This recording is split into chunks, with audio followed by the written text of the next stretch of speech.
తమిళ సినిమాలో నటి నళిని ముఖ్య నటి. చెన్నైలో పుట్టి పెరిగిన నళిని 1990లో ఒత్తయుడి పాదలై సినిమాతో తెరంగేట్రం చేశారు. ప్రారంభంలో కొన్ని సినిమాల్లో నటించిన నళిని ఆ తర్వాత 20కి పైగా సినిమాల్లో నటించి స్టార్ హీరోయిన్ అయ్యారు. తమిళ్తో పాటు మలయాళం, తెలుగు, కన్నడ భాషల్లో నళిని నటించారు. సింగం 3, అరుణ మైత్రి వంటి సినిమాల్లో కూడా నటించారు.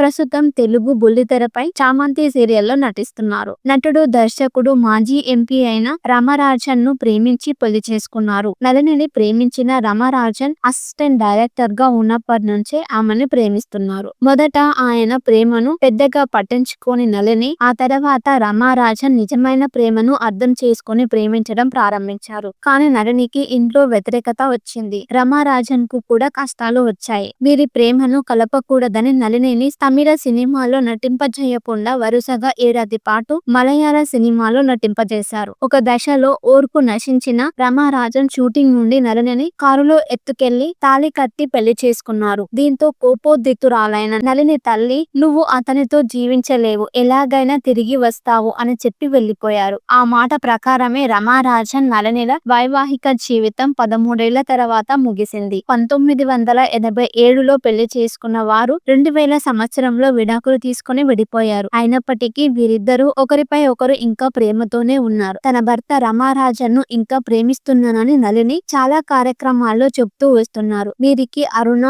అనే కవల పిల్లలు ఉన్నారు. ఇటీవల ఓ కార్యక్రమంలో పాల్గొన్న నళిని తన విడాకుల తర్వాత ఎదుర్కొన్న కష్టాల గురించి మాట్లాడారు. విడాకుల తర్వాత తన పిల్లలను కాపాడుకోవటం, వారికి నచ్చినవి చేయటం చాలా కష్టంగా ఉండేది. అప్పటి పరిస్థితుల్లో నా కష్టాలను పట్టించుకోవటానికి కూడా నాకు ఎవరు లేరు. ఇంకా సినిమాలే వద్దనుకున్నానని దూరంగా ఉన్నాను. కానీ నా పిల్లల కోసం మళ్ళీ నటించాల్సి వచ్చింది. మళ్ళీ ఎందుకు ఈ పరిస్థితిని నాకు తీసుకువచ్చావని ప్రతిరోజు నేను పూజించే కురుమారి అమ్మవారిని మొరపెట్టుకొని ఏడ్చేదాన్ని అని నళిని చెప్పుకొచ్చారు. ఆధ్యాత్మికతపై నమ్మకం, కురుమారి అమ్మవారి కరుణ అని నళిని చాలా కార్యక్రమాల్లో చెప్పారు.